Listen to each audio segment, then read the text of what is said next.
Well, let's get some more detail now on the military situation in and around Taiwan with the chief executive of Siberline and the security expert, Justin Crump. Justin, it's great to have you here. Just bring us up to date with what's happening around Taiwan. Yeah, absolutely. So we're on day 3 of 4 days of announced Chinese exercises, ostensibly in response to Speaker Pelosi's visit. But actually, I think the scale of these, as we just indicated from the report, shows that these have probably been some time in the planning, and they actually fit with the pattern of increased Chinese activity towards Taiwan we've been seeing over the last couple of years.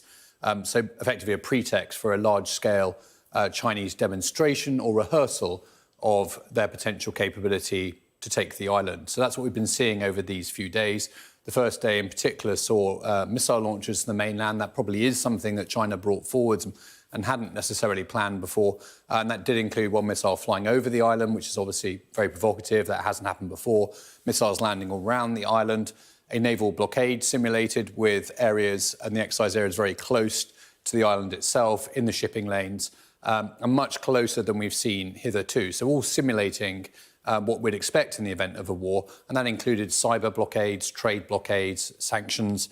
All of those things have been put in place. And if we zoom in, we can see a little bit about what the provocative actions look like. So the big box is the Taiwanese Air Defence Identification Zone. That's the area they defend of their airspace. It's actually, in practice, divided by what's called the median line, which cuts off this part of it. So that's what Taiwan's interested in.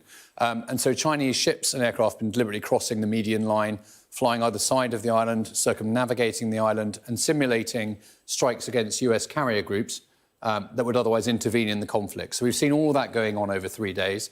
Today seems to have seen a rehearsal for an amphibious assault, what that would look like, going to the median line only and turning back, but just effectively stepping across and showing that to Taiwan.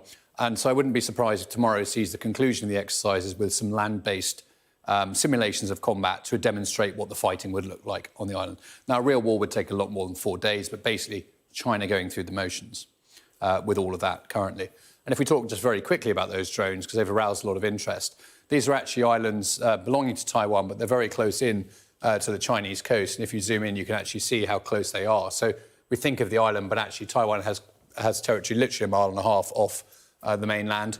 And this routinely actually gets buzzed by these sorts of smaller drones with surveillance capabilities. So that's happening often, but they've increased the tempo towards that. And again, you're seeing this sort of action around the island by Chinese aircraft just to kind of simulate that war-fighting thing and send that message to Taiwan.